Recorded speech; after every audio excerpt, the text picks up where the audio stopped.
Alright, welcome back to SouFLoTV again, everybody. It's your host with the most. So this video, you're going to listen to a voice note. A woman is giving an account of some things that happened to her while she was growing up in Jamaica, and we've done a couple of these videos now, and I want everybody who listen to these videos, listen to these voice notes, to understand that this is not our desired form of entertainment. This is a healing process for a lot of people. This is exposure for a lot of people. This is justice for a lot of people. A lot of victims, a lot of people have been victimized, and now that they're older and they're in a position where they feel safe, they are now speaking out. Not only are they speaking out, they are also pointing their finger at whoever it was that did these things to them. Before I play this voice note though, please remember this. This is one side of somebody's story. So very well, people can also be accused as well. However, we leave our format open for anybody who is accused to do the same as the so-called victim did, which is make a detailed voice note and send the voice note to us and let us hear your side of the story as well. Alright, no further ado, here we go. Listen carefully. You can learn a lot. See it here.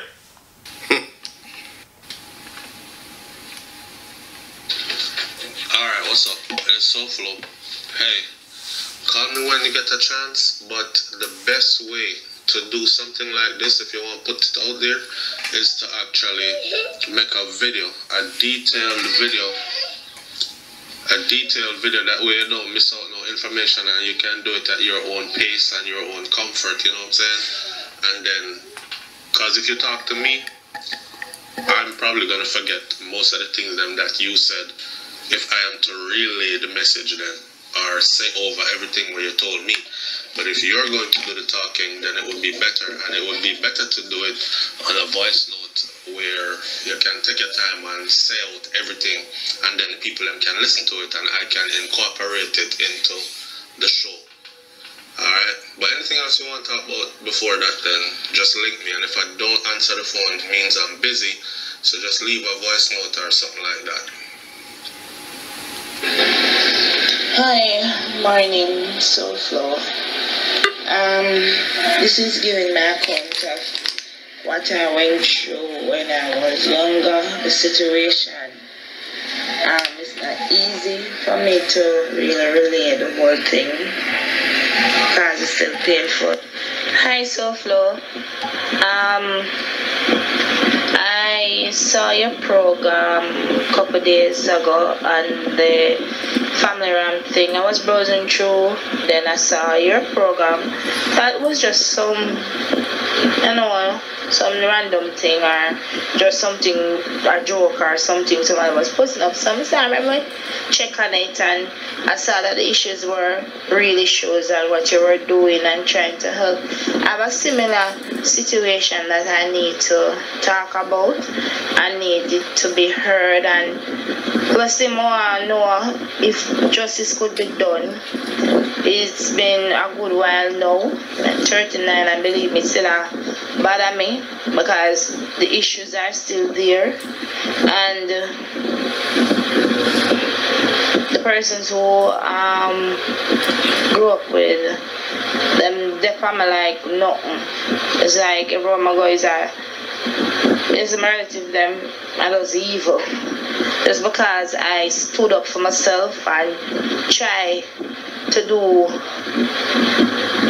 I should have said, try to make the thing what was happening stop. And because of that, it's like everything just haywire, me a curse, and because family from mash up and all sort of shit. But I want to take it to a next level other than just talking about it, because I want justice, and I feel this thing has gone on too long now without nobody paying the price for it. The man who did it, that I'm an auntie father, him dead, but she knew about it, and even catch him for me and all them shit there. No.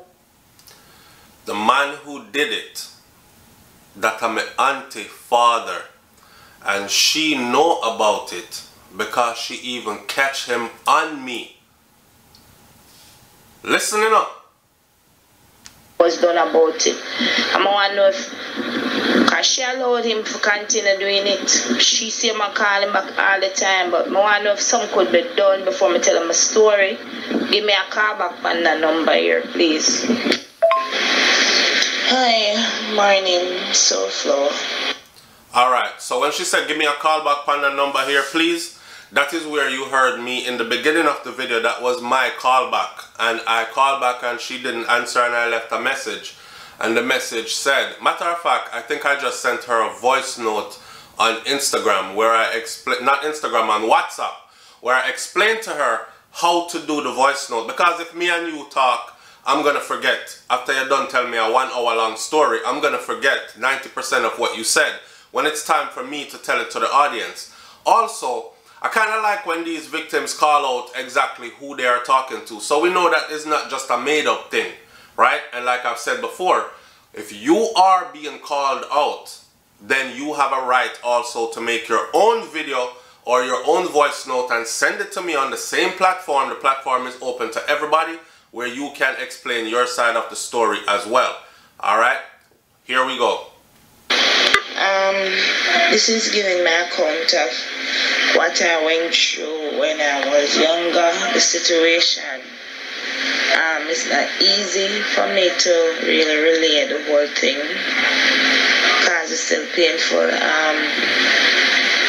Yeah, like a brief history of how this thing goes and who they are.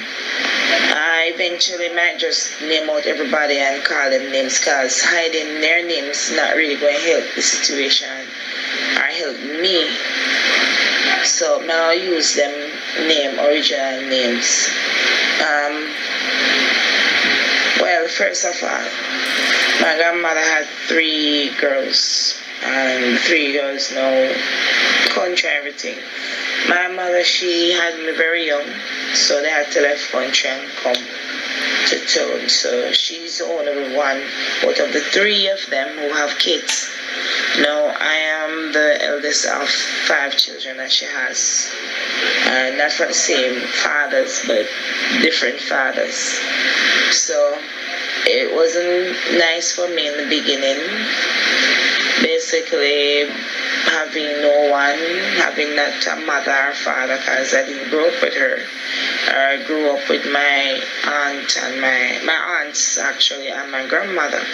They always have some cuss and some riff. There was always a riff in this family. I mean, bad riff from day one, from them I grew up till now, and it just come and manifest over. And it's like everything she did, my mother, it's like them take her fat and fry me with it. So basically, I must become the same thing as she, and them I see no own future for me and all them stuff there. Anyway, they were all living together, and then afterward things started to get bad between my aunts and my mother. So my aunts were educated, she never finished up, and basically she started blaming me too, because it was my fault why she was not finishing up, because she told me that more than one time already, and it went down bad. Anyway, she moved out, left me there with my grandmother. My grandma was the only person who really showed me love and took care of me as best as she knew how. She actually took me in the place of her, so I was her baby, and it wasn't so bad growing up, but as a young child and growing up, I think every child knows adults. They know how the adults are. They know if an adult loves them or how they feel towards them. They know what it is or feel it. And can know, so they will either stay away or they will draw near to you. So I never close to none of my aunts, because I never felt that love from them. It was always resentment. So I was always the quiet child. I never give trouble talking nothing. You can't get me, I don't know. Once now, I never even get beaten. Me I tell how the way I was so quiet and cautious. Until now, I'm very cautious. So I'm very cautious with anything that I'm doing. I don't go out there and do things that may say, there'll be a reaction or a consequence of it. And so I would think before I leave. As a young child, I was constantly living in fear because it was always drilled in me from a young age from my aunts. The second aunt, because three of them, as I said before, alright, Dawn Muirhead, she's the first, and then Geraldine Stewart, she's the second, and then my mom, Eileen McFarlane, right, and then she just called out 3 names. She just called out 3 names. So she had called people name, you know. Listen to the story though. Give trouble talking nothing. You can't get me, I don't know. Once now, I never even get beaten. Me, I tell all the way. I was so quiet and cautious. Until now, I'm very cautious. So I'm very cautious with anything that I'm doing. I don't go out there and do things that may say, there'll be a reaction or a consequence of it. And so I would think before I leave. As a young child, I was constantly living in fear because it was always drilled in me from a young age from my aunts. The second aunt, because 3 of them, as I said before, alright, Dawn Muirhead, she's the first, and then Geraldine Stewart, she's the second, and then my mom, Eileen McFarlane. Right, and then she's the last one. Anyway, my second aunt, well, does she know? She never liked me from day one. She always drill it in and me say, yo, you don't belong here. And because of your mama, like this a family and go on so and riff and all them something so everything just drop down upon me like me a people know they me know about them stuff man. Even till now. Anyway, it was always drilled like that in me. So I had this fear. Anyway, my aunt Dawn Muirhead, she has a father and this man will constantly come around us and because he lives in the country so he will come up like every month or every other month sometime and carry food come and so forth in the country. Anyway, I never have a father so him being around was kind of a father figure to me because I never seen no other man but him. Alright, so if you don't understand the dynamics of what she's explained so far, so her mother has 3 sisters. Her mother's mother, which is her grandmother had children by different men. So her mother and her sisters don't have the same father. So her grandfather, which is the father of her mother, is not the same grandfather as her mother's sister's father, right? So her mother's sister, who is her auntie, his father used to come up and visit. That's where we're at in the story. Listen. And he was there. And I started following up and down and so forth. Me never know that you have the bad touch and the good touch. Because them the days nobody not talk about them the someday. So he started to touch me, fungal me and all them, so putting fingers inside me and all them stuff there. So me never know say it was bad. And he started to molest me from I was 8. And then it started to get more. So when one finger never satisfied him, he would always try 2 and it would hurt. So I never know, so I was hurt. And then he would say, stop man, hush. And not tell nobody, because if you tell nobody, and you tell Dan that I feel daughter, them are going to kick you out. Because them not like you already. So him that plant that's more negative stuff in my head. Wow. Because I remember when I was younger, when there was an altercation between my mother and Belda, that's our sister, and Belda put me out. I was a baby. And Belda took me out, put me over the gate when my mother left after them done cuss. And pop my little grip, them time they are grip suitcase, them call them something, and grip suitcase and pack up my little clothes and put me over the gate and tell me to run, go and follow my mother. I don't know which part she there, but I don't know which part for go, me a baby. I was a baby, I'm the maid, I didn't reach basic school yet. Listen up. I want you to notice something. I want you to notice what the man was telling the little girl. Right? You hear what she said? Him used to try one finger, one finger never used to satisfy him. He used to start try two. I prepare him. Did I prepare her for penetration? You know? He was preparing her for penetration. You understand? This is classic predator right here. Child predator right here. And she would say it hurt, and him would say what? Hush no man, hush, and don't tell nobody. Listen to this part. She already knows that she's in a vulnerable situation because her mom is leaving her with these same people. Your mother can't afford to take care of you, which part she's at, so she'll leave you with them, right? This man knows the whole dynamics of the situation. Them don't like her, them treat her like the little girl who don't belong around here. They tell her to her face all the time she don't belong around here. So telling a child hearing all that already knows that these are not the adults that she's going to run to when trouble comes. This man knows all this. So you hear what I'm telling her? Don't tell nobody because they already don't like you. So them are going to fling you out. And remember, she already get put over the gate already. Go and go catch your mother. When she was smaller. So she knows that they will put her out. Him know them things, you know. And he's using these things to control this child while he molests this child. Listen.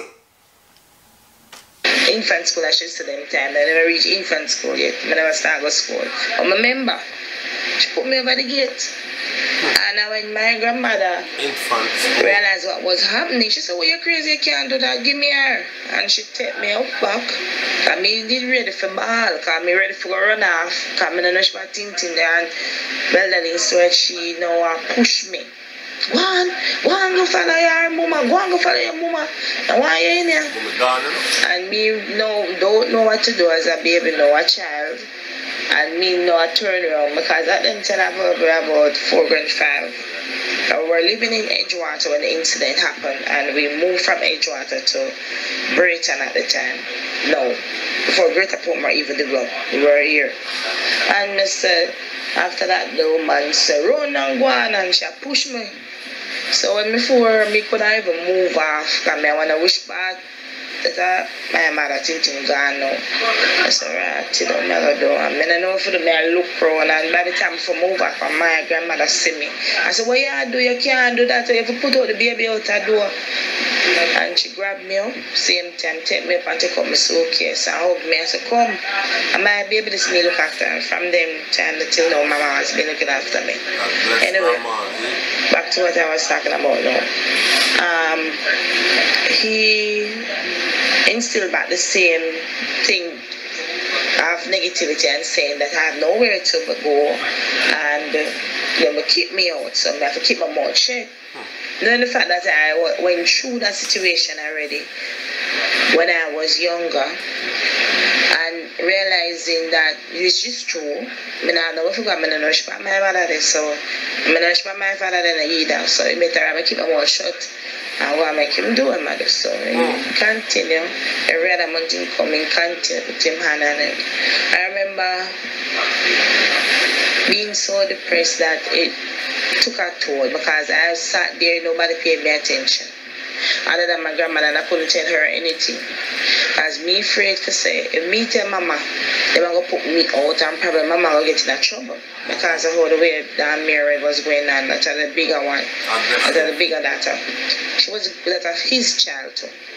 Because 3 of them and 3 different fathers, but she had the main one, and she used to go on away, and she ruled this affair, house, and this and that, and she busy in anything last. She said, "You going to stay," and this and that. So it was really harsh. So believe me, I'm using my time every day. I used to wake up and say, "God, I want to because I don't want to live no more." I mean, really ask God for say, "God, go kill me." Every day when I wake up and realize I'm alive, I would cry and say, "No, I don't want to live. Why am I still alive? I want to die. Please let me die and I'm asleep." And because the death, more than anything else in my life, I never got it. I was going through such a hard time. Nobody to talk to, nobody to really what is going on, nobody at all. I don't know how I make it, but I did.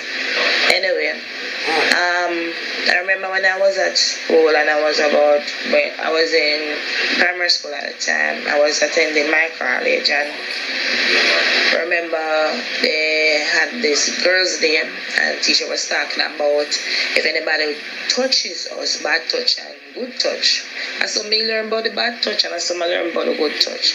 And she said it is wrong for anybody to put their hands on her chest. That time I bust breast early, and touch us in our vaginas, and touch us anywhere else. It is wrong. So I say, "Oh, it wrong."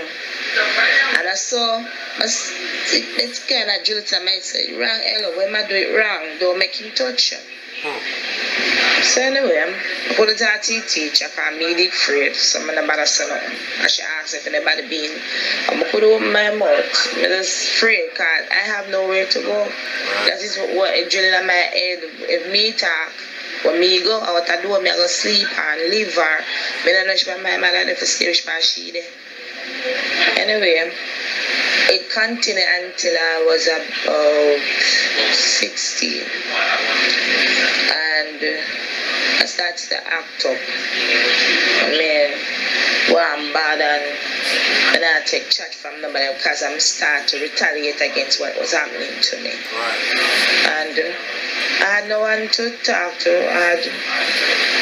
I don't keep friends. Even at school, I was the quiet one, and when I get myself in a trouble, so I have nobody to come to school, come talk to her, parent-teacher meeting and all them stuff. I had nobody to represent me, so it never made no sense. And she never really liked me.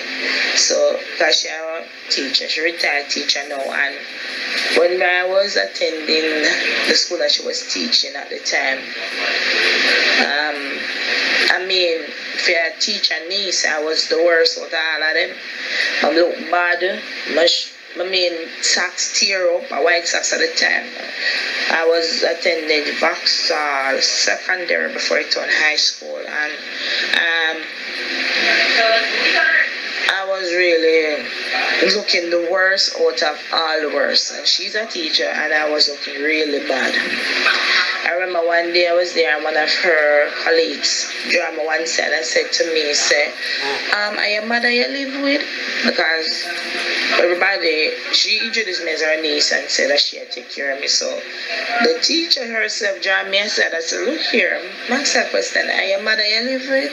And I said, "No." And I said, "Why you ask?" She said, "Well, because you don't look proper coming to school in the morning, so why you look like that? And if you live with your auntie." I said, "Yeah, she live with." And she said, "And she's working here, she's a teacher, and you look like this." Stop. Let's continue. "You don't look proper coming to school in the morning, so why you look like that? And if you live with your auntie." I said, "Yeah, she live with." And she said, "And she's working here, she's a teacher, and you look like this." So I said, "Miss, well, that is what I get, and that is what I have to wear. I don't have anything else. This is what I was in a uniform, yes, but it never proper.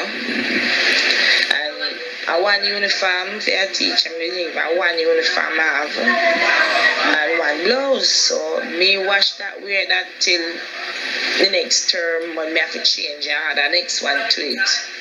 And socks, at the time was white socks, and believe me, one pair of socks. And she's like asking her for things that she knows me need these school things and supplies. It was hard to get them. She cuss and go and bad, so I stop ask. I don't ask. One pair of socks me get, and me wash and wear the socks, and when it start getting out, me sew it up. And one day the woman, like the same lady that stopped me, now she takes it for me. So the socks tear, you know, them kind of, the socks supposed to come up to your ankle, but me have to dry it down because the big tear and the big sew up in it. I have to dry it way down in the shoe, so it becomes the ankle socks now. And them say no ankle socks and all them something. I say, Lord Jesus, I'm going to do, and the man stop me. Wow. And the man call shape start carry down crowd palm me, because everybody start here and talk now. And she start draw down crowd palm me, and I said, Jesus, so I'm going to drop this socks one big dirty hole in it. Because I couldn't do no more sewing, because the more you sew, the more it rip, because it do it time now. And she said, but your auntie's a teacher here, and she cannot afford to buy a socks and one piece of disgrace for me. You know, sir, there's a lesson in this also. For those of you who are in a position like someone who are teachers, you need to be more sensitive to the dynamics of these children's life. You understand what I'm saying to you? And also, this could also be a rivalry going on, you know, where one teacher just have something personal going on with the other teacher, whether it's tech man thing or whatever they have going on in their lives, and they see an opportunity to use their position to take it out on their relatives, because she was the niece and her auntie was a teacher at the school, and she's saying that our auntie used to never give her things, so she used to go to school looking messed up. The other teacher started making it a point to call her out. She rolled down the socks because the socks holy, and after she rolled down the socks, them said no ankle socks, and the one pair of socks she have, so she have to pull up her socks. She pull up her socks, big hole in it, people start laugh, and the teacher is calling her out more. Lord Jesus, your auntie a teacher here, and I saw you come at school look so, you know, that kind of something there. Trauma upon top of trauma. Anyhow.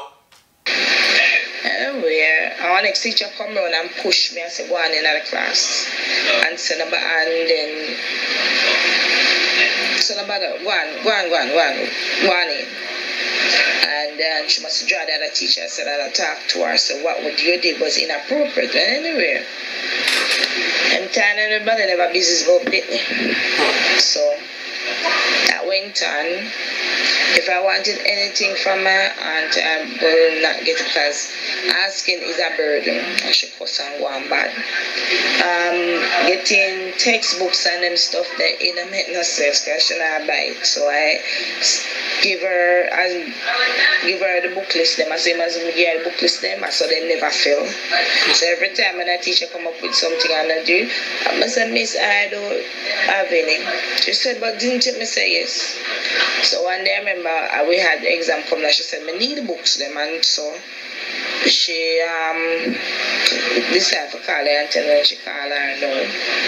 She said she never get the book list from me. I give the woman the book list, so the woman just look for me and put in her bag and say, I do a cost money. I said, well, I said, alright. My mind at the time, you know, she has no children. She still have no picnic till this day. None of them now. The other two still have no picnic. Just my mother said alone have picnic. She not have them. And the woman take it so hard to look after one child, not two, not three, but one. Anyway, and then she tell the teacher, say, I may tell her this and that. So anyway, when the teacher said, alright, give her the book, she give her back her next book list and this and that. You know, when the teacher realized that I wasn't lying, after 1 month passed, and the next month passed, and she said, well, I'm to the book list. Why it not fail? And I said to her, Miss, I don't know. She said she was going to do it, and I don't know. And when she called her, but she said, oh, I forgot, you know. And she said, you forget. After 2 months, you know, she said she forget. So the teacher stopped calling her, stopped talking to her about it, and realized that she just never have no interest in me. So the teacher stopped having interest in me. Anyway, back to the father now. My aunt's father did a number on me. Good. Because when the finger never satisfied him anymore, him start pushing him penis, you know what I mean? You know, that become more painful than anything else. So it's like and the more him pushing, the more painful. I remember when I was getting a little bit older, I started pushing in penis, and one night I get up, so I go bathroom. I was here, and my grandmother was asleep, and my auntie was asleep, get up to the bathroom, and when by the time if I come in back, the man grabbed me, draw me in my room, sorry, and start inserting penis. And now when him do that, it's hot. Anyway, I try how long and into there, I try that, whoop me leg. And then start pushing in dirty penis. But this man don't bathe, you know. I mean, a punch bunk in the beard. Nasty, smell bad, stink in the beard. Anyway. After that, my grandmother said, my grandmother came in the room and just saw him on top of me. And he turned off the light and she turned on the light and she heard the noise. And she looked and she saw me and she said, Jesus. And she run go in and go for the whore. My grandmother have a whore.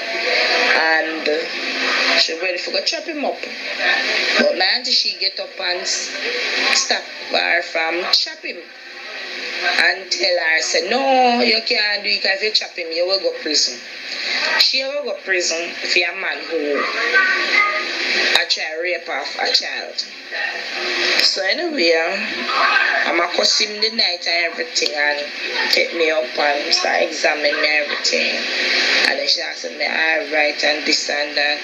I could tell her, say, alright, I can't say nothing. And anyway, then they came and go to doctor now, because I never went to no doctor. And I mean, no, sir.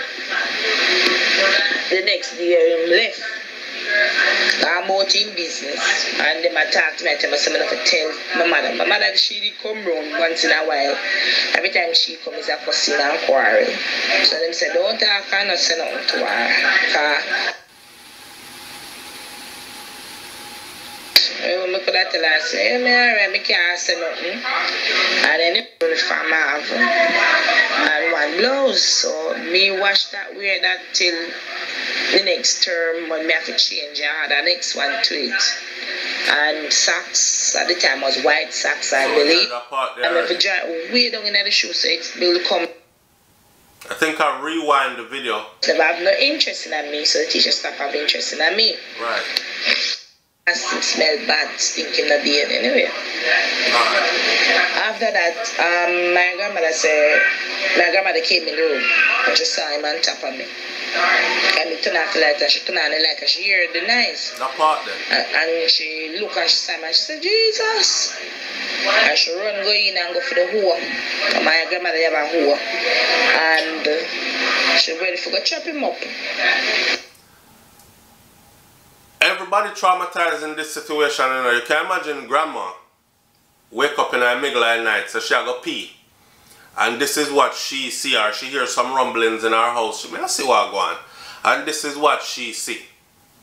And this man on top of this little girl. Remember, I know. This is supposed to be the father of her auntie. So that would make this man her grandmother's man. One of her grandmother's baby father, them this.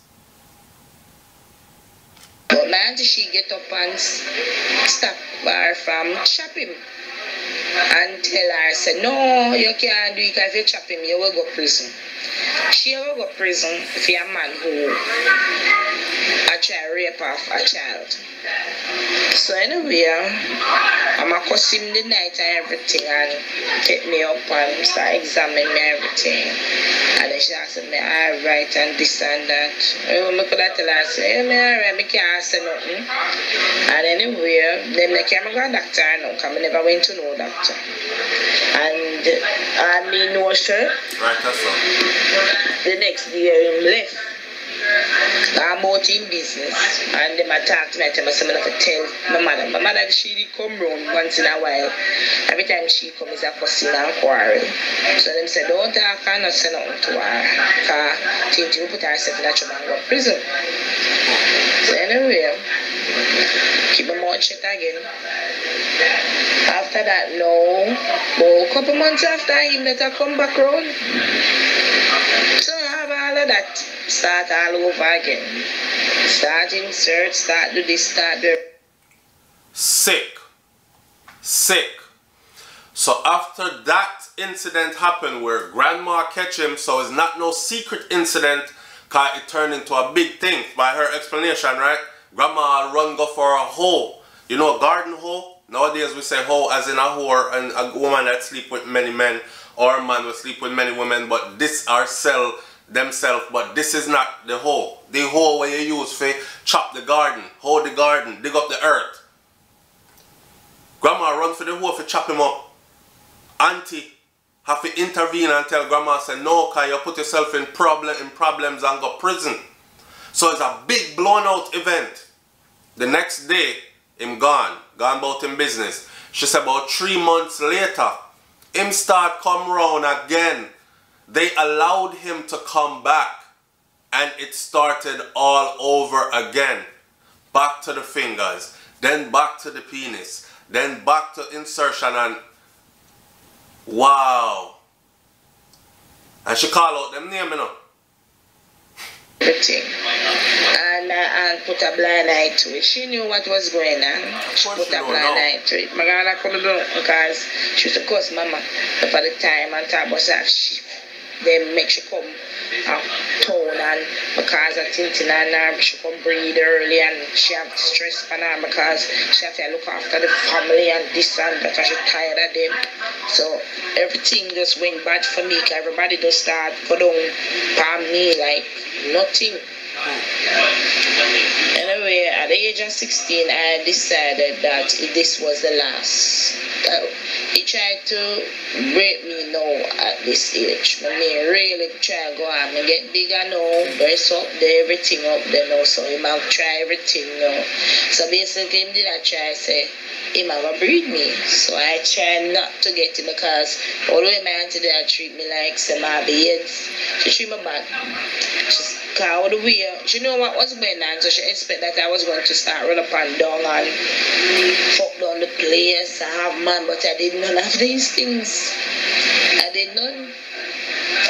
I was same quiet child, go to school, come in, don't worry, I'm not asking for nothing same way. Nothing at all, unless it was really necessary for me or detrimental for me to really ask.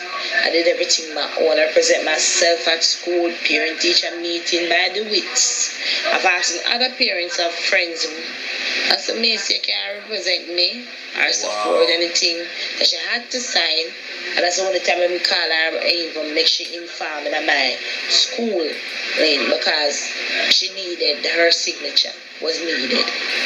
Right? That's basically it for me. And the man come back and start it all over again. Remember one day he was here and them did a bill, them trying to do addition to the house. And I was lying down in the room. That time the door, I had no door to that room. It was just a curtain them draw up there, and I was lying down on the bed. And all I know was I was so deep into it, Mama, they must have said, I must say hardware. Because she don't go a hardware with that and she soon come back. I said, alright. Me never want to leave for the yard with him because I know if me the plan said, I'm going to know where me I got to. After what happened before. But me in the deep sleep, Mama just basically touched me and said that.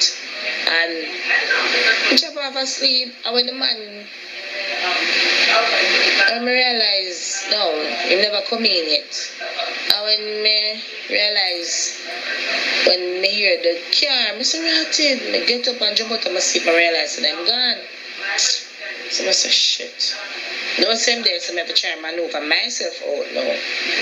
So what I did was get up and see me have a bathroom up here. And the man attacked me this. But draw me now, me a hole and a fight and a hole, you know, and a hole. I say, now I carry me in the room, because the next time I carry me in the room, I fuck him, I go fuck me off. You know, in hindsight, a lot of females say, I did nothing wrong, and I was a victim 100%. And you're right, you're right. I don't care if you did butt naked walking past him. This man had no right, right? Let's get that straight first. But given what had happened before with this man, you see the minute, and this is for somebody who might be going through this now. First of all, go get help and speak out loud. And if they don't want to hear you scream and cry louder, somebody will eventually pay attention, right? In a fair situation though, given the fact that this had happened before and you know where you're going with you and this man, you really tuck up yourself and say you're going to bathe before you left. Bathing requires turn on water. Everybody in the house hear the shower on and water run, right? And then you're going to strip yourself naked and get wet with this predator in the house. Wrong move. Wrong move. Listen, no more, stop, no more. I'm a fight him off in them, I'm gonna top fight him off. Yeah, eventually, but just give up as fuck this, take this kind of last blood clot, cause true, me know so when him done, me know I'm a blood clot though.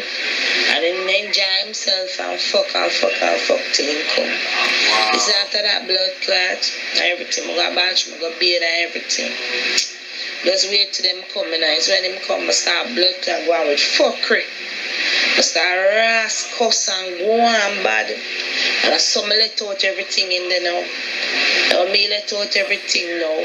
Mama say him still I do them fucking. I tell her, I could lock up the pussy, the dirty man, I could lock up the man. The daughter she know that I done now. Say, no, her father, she can't do that. Anyway, they run him again as usual. And when they run him now, him still end up coming back. Wow. Anyway, we start with foolishness, because guess what? When I take chat from she, so... Stop. At this point, they're giving her to him. That is what this is. I don't know if this man was paying all the bills for them or he was contributing financially on a great level, because that happens a lot. And the mothers will turn a blind eye and make it happen to the youth them because the man is financing them life and them lifestyle. Him pay the bills them. Him buy with things that we need. At this point, they're just giving her to him. Yo, when she want me to get up and do this and get up and do this and that, I say no. So I stand up for myself, I'm never have nobody to stand up for myself. And so I say no, may I fight this thing now. She never liked that. She never liked that at all because I start rebel against she and her rules and her foolishness them. So if it never have nothing to do with me and it was just because of her whimper anything now, me not doing it. Well, she start be abusive to me. She start lick me up on my back, me a cuff, me and this, some things on me. She said negative stuff, me I tell her. And just get so bad that I couldn't do nothing else. Never want to come home. When I go to school, never really want to come here because coming here was brutal and I'm tired of home. Just because of my grandmother, I know she there and she alone and I was a help her out. And then it just get bad for me. When the other auntie know, she tell the other auntie, oh, me a go on and me a rebel and go on the other auntie, she call from Frank and tell her she's more great and go on a friend that a Vilda. And Vilda start post me a talk about how me talk like my mama. And every birthday I can remember, it was looked upon me to have a child. It's like everybody a wait upon the picnic to come out of my asshole. Because guess what? Yeah, pick me time because mama have me early, so me I go follow for your footsteps. I remember one time when none of that never happened and I went through school and everything, got my son. I never, especially the auntie never glad for me pass because she said me not pass no exam. And how the way I made it dance and how the way I have the ambition because my mama have known that I got turn like her. So she never accept me for pass nothing. So it was just negativity. And then she pretend to everybody with the road when they see me and she said, oh, you know, say, my daughter, me a girl, my niece, but my daughter, me a grower, you know, yeah, grow for your father for come F me off. And all them shit then. And pretend she was doing this and pretend she was doing good. Ah, boy. And when I started to hit out and talk, tell them the house that he was molesting me from I was 8 and raped me for much time in here. I want to find out to see him how much time I want to do nothing about it and we decided to know more. I told the other auntie that's over Franville level. I tell me point blank say I lie me I tell and because me a wicked girl and I want to cause trouble just like my wicked mama. In the family I say me I cause trouble. Me a wicked girl and me I go suffer and I start a shit. You know what? Hold on there. Another dynamic to this story is this. Two sister war from when? Because she said, as far as she can remember, our mother wasn't always there, and every time our mother dropped in every now and then, like she did, it would be one big fighting cuss till she leave, right? And then they would take it out on her. Could it be that this sister was bent on damaging her sister's child because she couldn't really catch her sister for damage her? They do that, you know. That's why my grandmother in Jamaica, I grew up, my grandmother used to say, don't eat from nobody, don't drink from nobody, and you're not going to nobody's yard. Because people used to do things to other people, picnic, for damage the youth. So everybody can talk, Lord, look on him. I like a coke him a smoke, you know, or, you know, something wrong with him, them put obi upon him, whatever the case may be. When a lot of the times is, them ask you if you want a cup of tea, and is a tea we make out of mushrooms, psychedelic mushrooms. You drink that tea there and gone mad as a youth.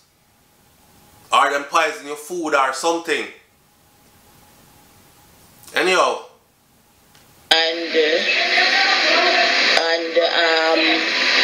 She no business if you more rape me cause me a liar. I said, shit. It was so painful at the time. I know it's kind of numbish to me, remembering the whole incident. There's so much to remember. It was so painful. And I said to her, you're a woman, how would you feel if that was done to you? She said, me, do it. So I asked her, how me as a child, me I eat, me get up and jump on a man ratted cock. So I said to her, I said, me get up and jump on a man cock. Me went and got to him and tell him to come fuck at 8-year-old. Me say, come I want fuck at 8. The man tell me, say, yeah, I'm my fault. Me make happen until this day now. She called and talk about how I mash up the family. My fault because I never want the family to come back on me I stop progress. So because I started to talk about what I was going through, and every time I come and say, yeah, you're a wicked father, come rape me off, and you come talk foolishness of my ears, the fuckery that I went through. It's like I've been sacrificed for this family to want to reach one angle. That's a matter, and I believe sometimes people will sacrifice people, innocent blood, because I was so innocent that I believe I was sacrificed for them to reach where they might go, because how the friggin' asshole you can have a child and educators, right? I don't say, oh yeah, on the psychology, and you know see the signs, mad to clot. I need justice to be done because I don't feel good for them to get away with it. Him dead, him gone to hell, hopefully, and basically me living with it, living with the pain, the hurt and everything. Me living with it. It's so painful to remember, because sometimes I remember you want to remember, you know. It's just that sometimes you were there and something might just shine, get memory past something that happened, a hold, a touch, a word, something that was said and it just pop up in your head, triggering that bad memory that you're putting aside and closing it up. I don't want to remember what you went through anymore. I try to move on my life and I make sure my kids them don't go through what I'm going through. My daughter, I'm very protective, vigilant, the signs, everything that I was going through, and I know say if I look for, I make sure I have that in my eye side every day, because I don't want none of my kids to come say, Mommy, you never see, Mommy, you never hear. Because a man do that to none of my opinion, I'm not go police me and kill him. I'm not as long I'm go through that shit. I'm court and all them fucker and no way. Some man, I know a man can take a child life like that and destroy it for them own pleasure. And then you go on and keep on going on, and then you left the victims to suffer and what happened to them. You know, business, because your pleasure is just what you want to obtain, just that. Or you get a pleasure from a child, a baby, or you get a pleasure from a child who's unwilling, who's not out adult. How the frig you get pleasure from that? But then the seat, them the city pain where you go through, them, they say nothing, them just see them pleasure. And then we have family members who know and see this stuff and don't do anything. Yes. Constantly, you know, much time and even blame the victim. Threaten say she will bury me. Because a certain thing she never wanted to do it and bury me, she will bury the whole lot of me, I'm picking them.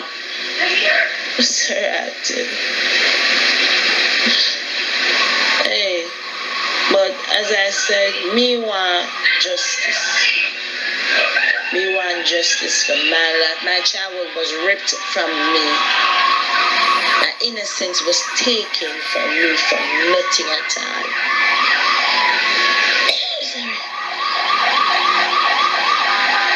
I lose a lot. Self-esteem, I had to build it from scratch. I had no one to help me to build it. I had to build it, and by the sheer will of the Almighty, I did it. And I tell you, it was horrible. Horrifically horrible. Nobody never go through them, so man. A child must be protected and loved. It's not there for their meager dysfunctional minds of pleasurement. It's not for them to take because they want to. We as parents and mothers and guardians need to be diligent. Why is it that we sit down and brush these things under the bed and the carpet and shh, because disgrace, and that's all they were thinking of themselves. Not only do they sit and brush it under the carpet, they also try to silence anybody who tried to speak up about it. The thing about us is we have this thing where our family name and image in the community is worth more than anything else. So when a one family member come out and say, yo, I'm being molested by uncle so-and-so, you have many family members that are saying, yo, don't carry that go road, you know. Don't let nobody out there hear you say them things there, you know. Because everybody are going to start look on the family like this and like that. Instead of rallying around the victim and finding and attacking that damn person who is doing that to that minor and kick them out of the rotted family and get legal help also. Call police, go doctor, build evidence, send somebody go to prison. No, don't disgrace the family name. Or you make the family look bad. Or you're going to make the family look bad. Can you imagine that? They were thinking that the child was being hurt. Oh Lord, the disgrace is going to come down upon we, and we can't do this. How the disgrace can come down on you if you put a stop to it? Right. You know when the disgrace is going to come down when you don't put a stop to it. That is where the disgrace, when it come out. So I say, look how long, why they never do something. Them doing business. Merehead didn't care if her father wanted to impregnate me or continue to have his way with me. She never care one shit. Deldalee never care, Stuart never care either, because all she said to me was good. Because me deserve it and I'm me go fit. Me went for the dick. Me go there as 8 years old and go jump on the dick and tell the man to fuck me. That is her take of it. My mother is the same. Because at the end of the day, she had nowhere to go. She had nothing. And she couldn't help me. But all she did was come here to make noise and trouble and make my life worse. So can them take out them problem and frustration when she came here to make noise. When she come and come cuss them and she have her problem, she was so unstable. And then she come put on more stress on me and them take it out on me more. More and more and more. I have to know me I get distressed. I have to know me I get fight. And I am so tired of them. I want to leave the whole lot of them behind. I wish the whole lot of them that just disappear. I am tired of them. I hate them so much. I hate them so damn much. She called names, right? Don Merehead and all the others. Now, Don Merehead and all the other names that she called, you guys are family. You have a right to call SouFLoTV or write me, which is better, at SouFLoTV@gmail.com and give your side of the story to defend yourself. These are some ghastly accusations. And if this is true, and you really did all this, karma nah miss you. Karma is not missing you. And any pile up that girl in your life, pile up, it has a lot to do with you. Remember that. I hope me talking and telling my story of what I went through helps somebody to do the same. We need to talk up, we need to talk out. We need to put these persons behind bars. We need to talk and tell people what they name. Because at the end of the day, they must live them life, them get them, and them not feel the pain, and we feel the pain, and then we are the worst, so we have to live with it for the rest of our lives. It's not something that you can put aside and it's just gone. It's something that you have to live with forever. That is how this thing goes. It lives with you, it's never gone. No matter how old you are, it still hurts. Still hurts, same way. Now tell me how in God's name these people get away with it. When I go through them, I say nothing, them just see them pleasure. And then we have family members who know and see this stuff and don't do anything.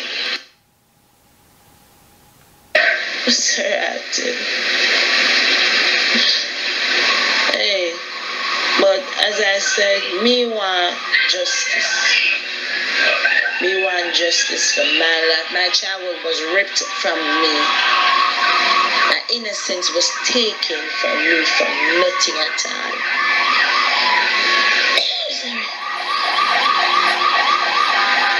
I lose a lot.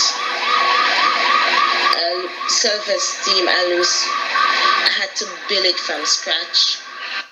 Come put on more stress on me and them take it out on me. That is how this thing goes. It lives with you, it's never gone. No matter how old you are, it still hurts. Why you let this man walk? SouFLo, hope and these people get away with it. And then they continue to live their life and say, oh, they run Ghana church, holy, holy, holy. and saying what should she do at the time is her father. That is what she had to tell me. Because when I confronted her about it, I said, you are there, you let this man get away. I'm my father, what me fed do. The Lord say, honor thy mother and thy father. I say, right. So the Lord say, I don't even know what to say. She confront her auntie, you know, and she asked her, why you make that happen to me? Auntie said, I'm my father, what me fi do? The Lord said, honor thy mother and thy father. So I guess if she did make her father go to prison for raping off her little niece, she wouldn't be honoring her mother and her father. Now, rapist and murderer and killer. So the days them can be longer. That is her viction. So fuck. Really. That is your... Hear this. And these people get away with it. And then they continue to live their life and say, oh, they run down a church. Holy, holy, holy. And saying what should she do at the time is her father. That is what she had to tell me. Because when I confronted her about it, I said, you are there, you let this man get away. I'm my father, what me fed do. The Lord say, honor thy mother and thy father. I say, right. So the Lord say, honor rapist and murderer and killer. So the days them can be longer. That is her viction. So fuck. Really. That is your excuse why you let this man walk. SouFlo, hope this medium reach the ears of the right persons, and I hope that Merehead, Delaling Stewart and Eileen McFarlane know how the way I felt. They will never know anyway, because them stuck up in them dirty ways. But this is my step to redemption.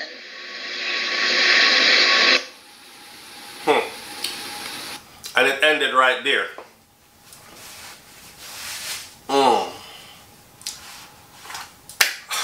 Listen, that video was already long enough, right? Hurtful enough to even listen to and sit through. Every one of you out there who is a father or mother, you have a child, I'm telling you, this is your responsibility to make sure that stuff like this don't happen to your child. First of all, we can talk about get your life together. Don't have picnic before you're ready. That means financially and at least somewhat mentally prepared, matured to handle the dynamics of raising children or a child. We can talk about, but in hindsight, because after the picnic, after woman pregnant and baby born, that's it, they're here, right? Watch your children. Watch your children like a hawk. Good auntie and uncle and cousin, niece and nephew, grandmother, grandfather, family members. Watch these children like a hawk. Because a lot of the times I'm getting to realize that it's someone that's right there. Someone that's trusted. Someone that is a part of the family. So it happen right under we nose. So it's okay to be paranoid. When somebody tell you about calm down, nothing not happen. Or you're so paranoid. No, be paro. Be extra paro. Because the last thing you want is for a child to be damaged this way. This is something that never leaves. It follows into adulthood. It translates over into how they handle relationships as adults. How they deal with people on all levels. They're going to have issues for life. If you or anyone you know have a story that they would like to come forward with just like this, then you are welcome to do the same thing. A voice note is much better because you can tell your story to the audience, to thousands of people that will listen. I can't tell your story for you. I can sympathize and I can use this platform to raise awareness. This is reality. This ain't made up stories. And to the people who are involved, your day is coming. Karma, never. I don't care how much you want to run go church. and how much you want to beg your God for forgiveness, that's between you and your God. But you see, karma is still going to pay you a visit, and you will feel the wrath of karma for your participation in that. I'll leave it right there, so I'm out. Peace.